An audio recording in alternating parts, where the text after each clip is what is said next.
வணக்கம். நம்மவர் டிவி செய்திகள். புதுச்சேரியில் குடும்ப அட்டைதாரர்களுக்கு தீபாவளிக்குள் ரேஷனில் இலவச அரிசி வழங்கப்படும் என்று முதல்வர் ரங்கசாமி தெரிவித்துள்ளார். உலக சுற்றுலா தினத்தையொட்டி புதுச்சேரியில் சித்தர் சுற்றுலா பயண நிகழ்ச்சியை துணைநிலை ஆளுநர் கைலாஷ்நாதன், முதல்வர் ரங்கசாமி, பேரவைத் தலைவர் செல்வம், சுற்றுலாத்துறை அமைச்சர் லட்சுமி நாராயணன் உள்ளிட்டோர் துவக்கி வைத்தனர். அதனைத் தொடர்ந்து செய்தியாளர்களிடம் பேசிய முதல்வர் ரங்கசாமி, புதுச்சேரியில் குடும்ப அட்டைதாரர்களுக்கு ரேஷனில் விரைவில் இலவச அரிசி தரப்படும். அதற்கான ஒப்புதலை பெற்று நிதி ஒதுக்கப்பட்டுள்ளது. தீபாவளிக்குள் ரேஷன் கடைகளில் இலவச அரிசி தரப்படும். மத்தியில் தேசிய ஜனநாயக கூட்டணி அரசு உள்ளதால் எங்களுக்கு தேவையான நிதியை எப்போதும் மத்திய அரசு தரும். பிரதமரை எப்போது வேண்டுமானாலும் நாங்கள் சந்திப்போம். புதுச்சேரியில் கடந்த ஆண்டை விட இந்த ஆண்டு டெங்கு கட்டுக்குள் வந்துள்ளது என்றும், டெங்கு மட்டுமில்லாமல் இதர காய்ச்சல்களையும் கட்டுப்படுத்த நடவடிக்கை எடுத்துள்ளோம். கொசு மருந்து தெளிக்கவும் நடவடிக்கை எடுத்துள்ளோம். அனைத்து துறைகளும் தற்போது இணைந்து பணியாற்றுகின்றன. சுகாதாரத்துறை இயக்குநர் விரைவில் நியமிக்கப்படுவார். மக்களுக்கு தேவையான மருந்து, மாத்திரைகள் அரசு மருத்துவமனைகளில் இருப்பு உள்ளது என்றார்.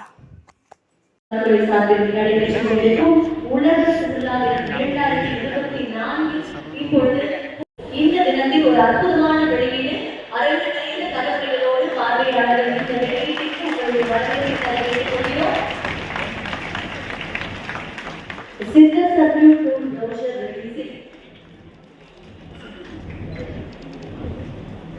விழாவின் சிறப்பு விருந்தினர்கள் யாவரும் இந்த குறிப்பு கையேட்டினை பெற்று சிறப்பிக்கின்றார்கள்.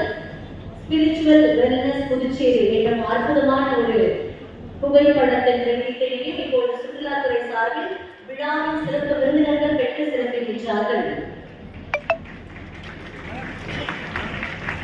வரலாற்று விழுமியங்கள், அருங்காட்சியகம் மட்டுமல்லாமல் ஆன்மீக புதுச்சேரி சுற்றுலா பயணிகளை ஈர்த்து வருகிறது.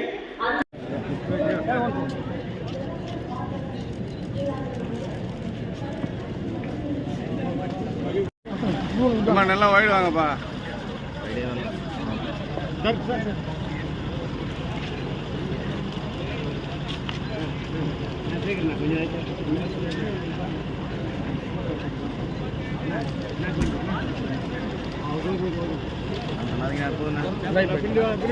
அரசு பேருந்து இல்லையா?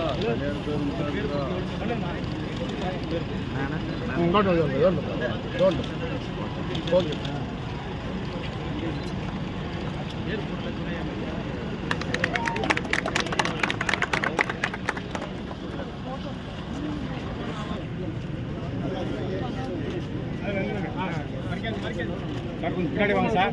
Excuse me please sir.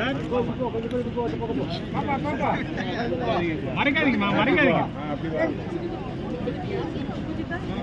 அமைச்சர் மறைச்சிங்களா? அமைச்சர் மறைச்சிங்களா? என் நண்பர் அதை எடுத்துட்டு போறாரு.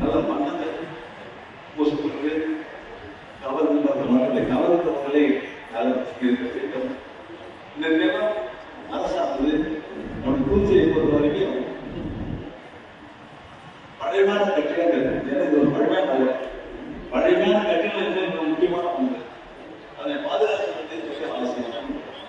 நீங்க பார்க்கலாம், இன்னைக்கு எத்தனை சுற்றுலா பயணிகள், எத்தனை பேர் நம்முடைய கவர்னர் மாளிகை, ஆர்டர் மாளிகைக்கு பின்னாடி உள்ள ஆசிரியர்களுடைய கட்டங்கள் எல்லாம் வந்து புகைப்படங்களுக்கு கொண்டு இருக்கிறார்கள். நாம் விமானமும் போவதுதான். அப்போ அவங்க எப்படி பண்ணுவாங்க? அழகிய கட்டிடங்கள், அந்த அழகிய கட்டிடங்களை காண்பதற்காகவே பலர் இங்கே வந்து கொண்டிருக்கிறார்கள்.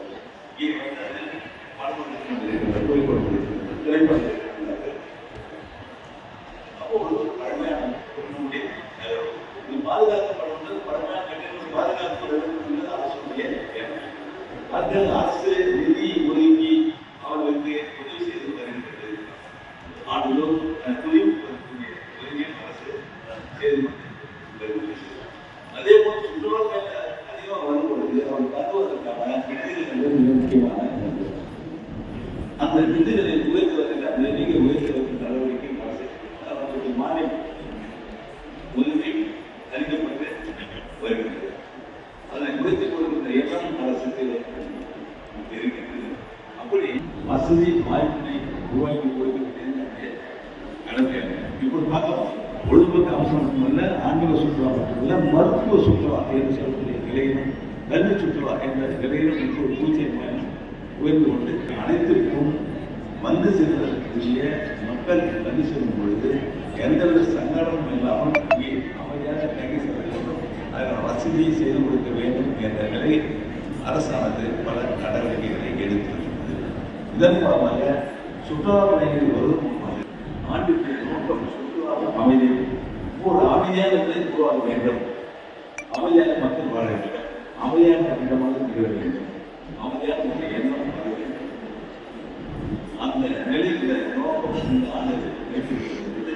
சுற்றுலா மூலமாக அமைதியை உருவாக்க முடியும் என்ற ஒரு நம்பிக்கை அனைவருக்கும் உண்டு. அது மூலம் ஒரு நல்ல ஒரு நம்பிக்கையை ஏற்படுத்த வாய்ப்பு உண்டு. ஒரு கலாச்சார மேம்பாட்டு அடைவதற்கான வாய்ப்பு உண்டு. நம்முடைய கலாச்சாரத்தை தெரிந்து செல்லும் ஒரு வாய்ப்பு உண்டு. இப்படி பல நிலைகளில் சுற்றுலாவை பின்பற்றுவது மிக அவசியமான மாற்றங்கள் இருந்து நம்முடைய அரசாங்கு தேவையான நடவடிக்கையை எடுத்துக் கொள்வது நம்முடைய மாநிலம் அமைதியான கவர்னர் என்ன சொல்றாரு? மாநிலம் எப்பொழுதும் அந்த அமைதி அழகு என்ற நிலையை பாதுகாப்பு அரசு நடவடிக்கைகளை எடுத்துக்கொண்டு வரும் என்பதை கூறிக்கொண்டு சுற்றுலாத்துறையினரை ஈர்ப்பதில் புதுச்சேரி அரசானது மிகுந்த கவனம் செலுத்தும் என்பதை கூறி வாழ்க்கை விடைபெறுகிறேன். நன்றி. முதலிடம் வகித்து வருகிறது என்பதையும் இந்த சுற்றுலா தினத்தையும் உளமாற வாழ்த்தி சிறப்புரை அமைத்த மாண்புமிகு முதலமைச்சர் ஐயா செந்தில் பாலாஜியை ஜாமீனில் விடுவதற்காக பிரதமர் மோடிக்கு நன்றி சொல்லவே முதல்வர் ஸ்டாலின் டெல்லி சென்றுள்ளதாக புதுச்சேரி அதிமுக மாநில செயலாளர் அன்பழகன் குற்றம் சாட்டியுள்ளார். புதுச்சேரி அதிமுக மாநில செயலாளர் அன்பழகன் தலைமையில் செயல் வீரர்கள் கூட்டம் உப்பளத்தில் உள்ள தலைமை அலுவலகத்தில் நடைபெற்றது. கூட்டத்தில் 2026 சட்டமன்ற தேர்தலில் திமுக ஆட்சியை புறமுதுகிட்டு ஓட செய்து எடப்பாடியார் தலைமையில் ஆட்சி மலரவும், அதே நாளில் புதுச்சேரியிலும் புரட்சித் தலைவியின் புனித ஆட்சி மலர அதிமுகவினர் அனைவரும் சபதம் ஏற்க வேண்டும் என்றும், புதுச்சேரியில் ஆட்சியாளர்களின் துணையோடு கடற்கரை பகுதிகள், கோவில் நிலங்கள் உட்பட விஞ்ஞான ரீதியில் ஊழல் செய்யும் நபர்கள் மீது துணைநிலை ஆளுநர் நடவடிக்கை எடுக்க வேண்டும் உட்பட 7 தீர்மானங்கள் நிறைவேற்றப்பட்டன. தொடர்ந்து செய்தியாளர்களிடம் பேசிய அன்பழகன், ஊழல் வழக்கில் சிக்கி ஜாமீனில் வெளிவந்த விசாரணை கைதியான செந்தில் பாலாஜியை சுதந்திர போராட்ட வீரரை போல் சித்தரித்து பட்டாசு வெடித்து திமுகவினர் கொண்டாடுவது ஊழலுக்கு துணை போகின்ற இயக்கம் திமுக என்பதை காட்டுகிறது என்றார்.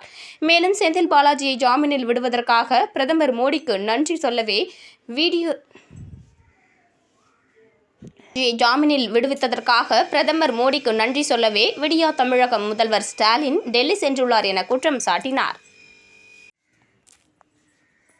புதுச்சேரி முதலியார்பேட்டை தொகுதி ஆலை வீதியில் 78 லட்சம் மதிப்பில் புதிய தார் சாலை அமைக்கும் பணியினை தொகுதியின் சட்டமன்ற உறுப்பினர் சம்பத் பூமி பூஜை செய்து துவக்கி வைத்தார்.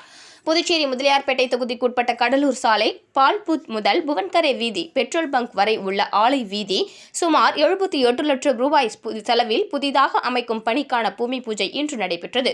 இதில் சிறப்பு விருந்தினராக கலந்து கொண்ட தொகுதியின் சட்டமன்ற உறுப்பினர் சம்பத் பூஜை செய்து சாலை பணியை துவக்கி வைத்தார். இந்த நிகழ்ச்சியில் பொதுப்பணித்துறை தலைமை பொறியாளர் தீனதயாளன், கட்டிடங்கள் மற்றும் சாலைகள் கூட்டம் செயற்பொறியாளர் சுந்தர்ராஜ், உதவி பொறியாளர் பார்த்தசாரதி, முருகன் உள்ளிட்ட திமுக நிர்வாகிகள், பொதுமக்கள் என அனைவரும் கலந்து கொண்டனர். இத்துடன் செய்திகள் முடிவடைந்தன. நன்றி, வணக்கம்.